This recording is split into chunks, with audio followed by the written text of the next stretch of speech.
All right, welcome to Critical Weight Theory.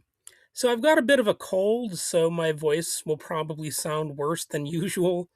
I already have kind of a nasal voice, but it might even be worse than it normally is. So I'm just explaining that right off the bat. So this time in this episode, I'm talking about a pop star, a Super Bowl halftime show, and a national meltdown that wasn't really about music much at all.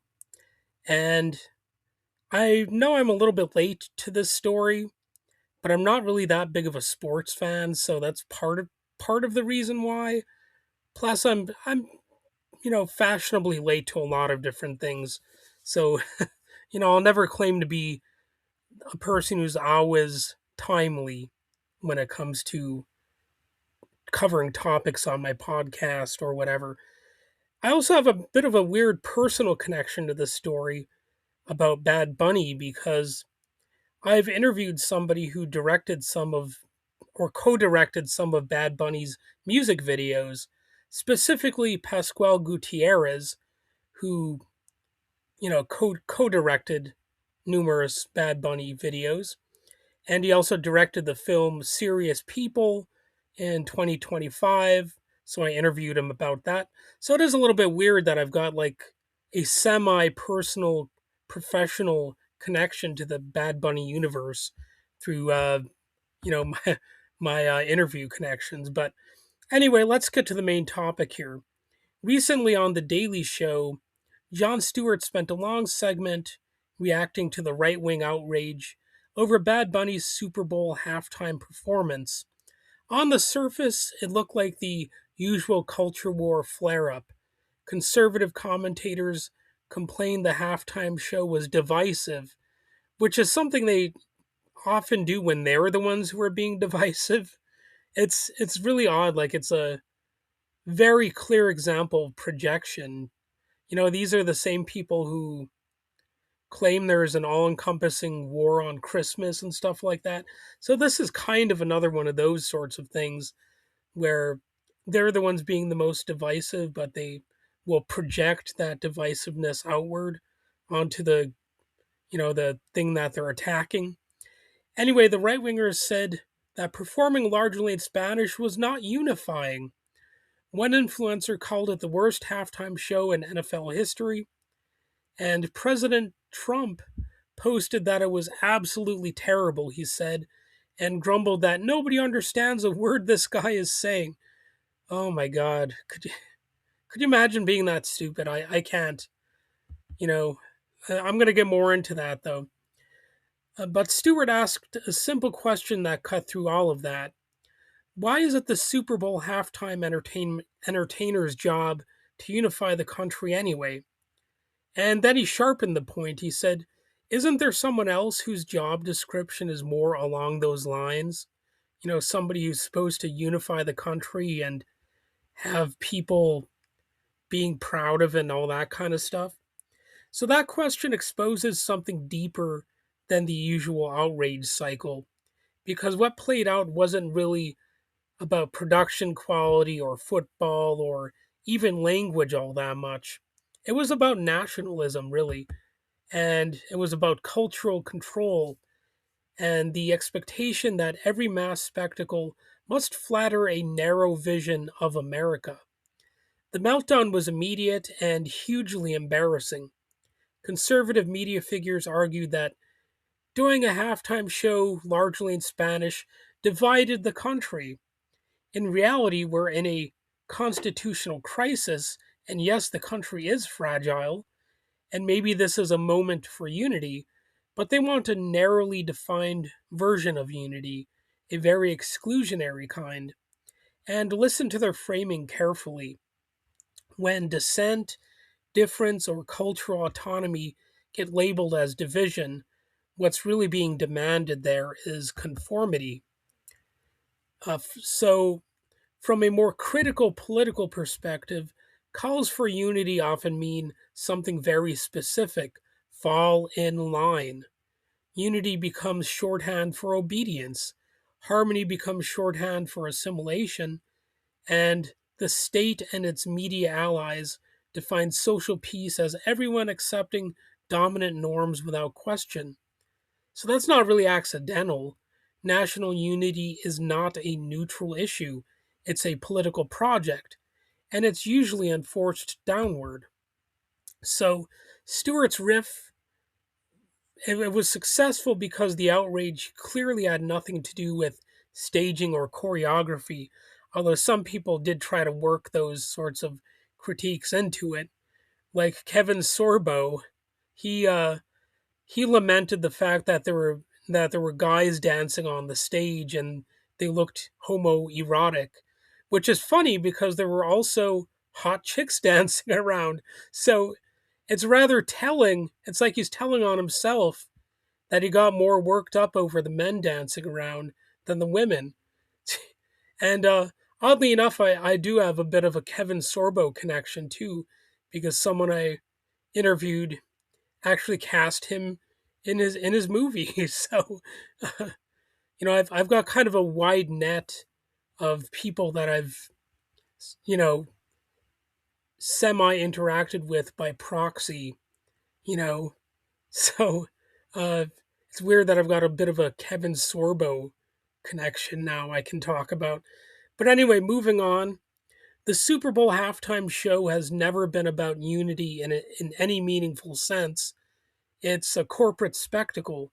It exists to sell ads, reinforce the NFL's brand, and tie the sports to ritualized patriotism.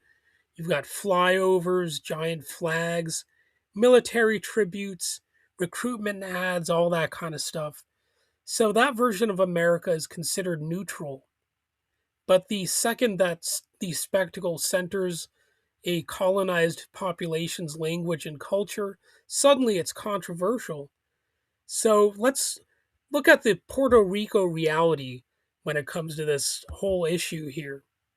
Bad Bunny is Puerto Rican. He grew up speaking Spanish. That's not a political statement, that's just a fact. Puerto Rico has been a U.S. territory since 1898 when it was seized during the Spanish American War. Puerto Ricans were granted U.S. citizenship in 1917, largely so they could be drafted into World War I. So that's a little bit ironic here.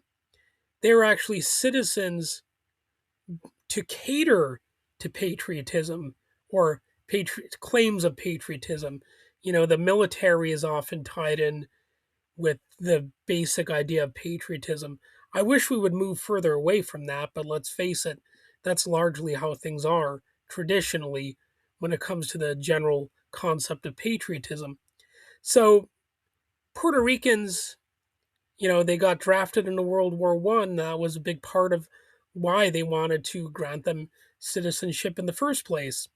They still cannot vote for president. They have no voting representation in Congress, yet they are subject to federal law, federal courts, and federal austerity measures. So that's not unity, that's empire. Keep that in mind. And here's the part that makes Stewart's joke sting a little bit more. Many Americans don't even know Puerto Rico is part of the United States. Polls have shown this repeatedly. So when conservatives complain about cohesion, Stewart quipped that some of them only found out a few days ago that Puerto Rico is a part of it. So, yes, that joke works because it's true.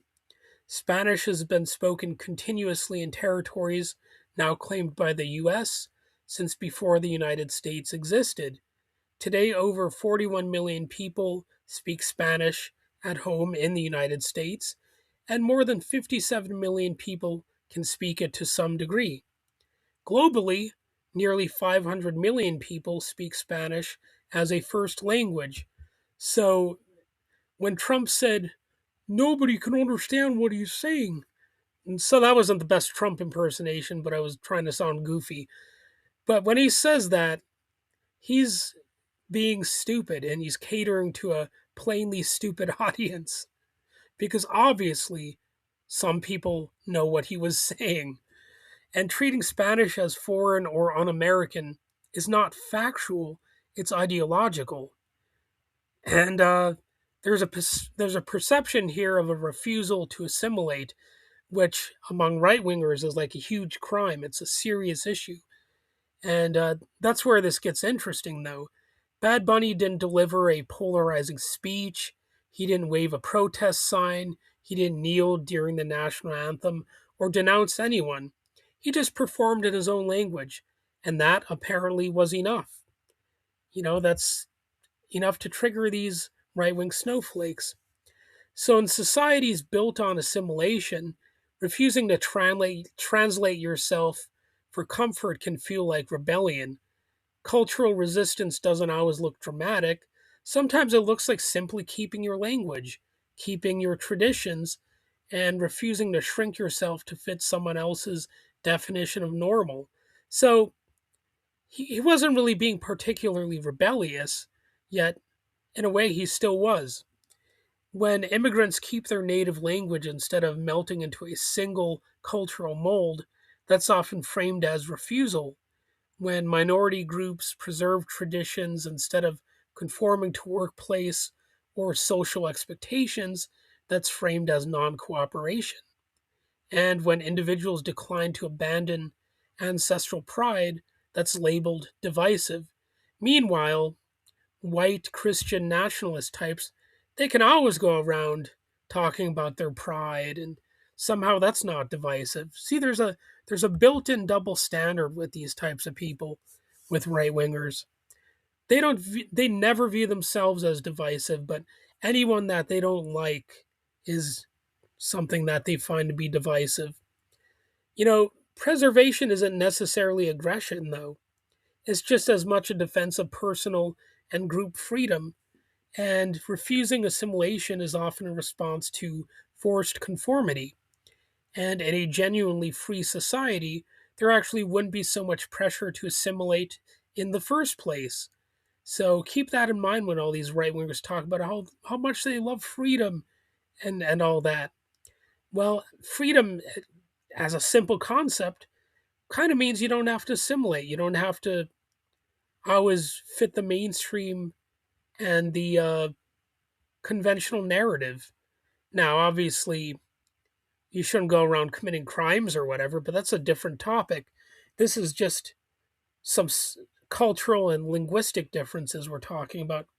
So we're learning about how these right wings, these right wingers, I should say, they abide by fragile myths. You know, so think about this: of how it reveals their fragility. If a halftime show in Spanish can threaten your idea of the nation, maybe the idea isn't very sturdy in the first place. And calls for unity turn into demands for silence very quickly.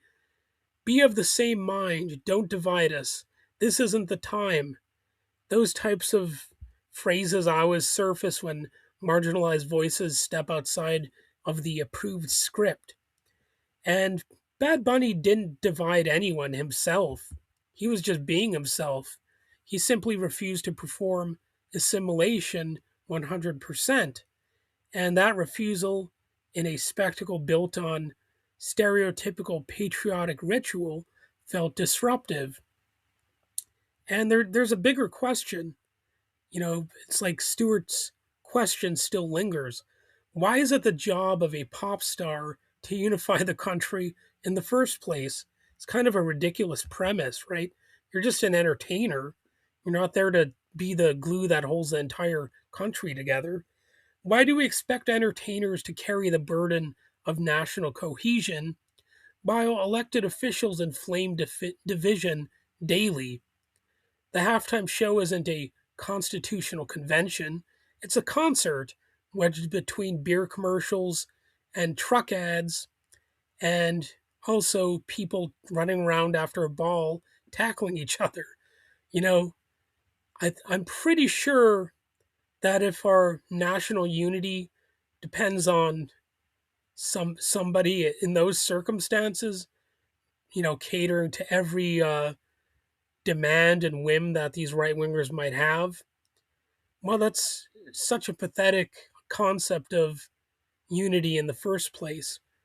If a country's sense of unity depends on whether a musician sings in English, that's not unity, it's insecurity. So there's a line from psychologist Rollo May: the opposite of courage in our society is not cowardice, it is conformity. Maybe what unsettled people wasn't the language, it was the absence of conformity.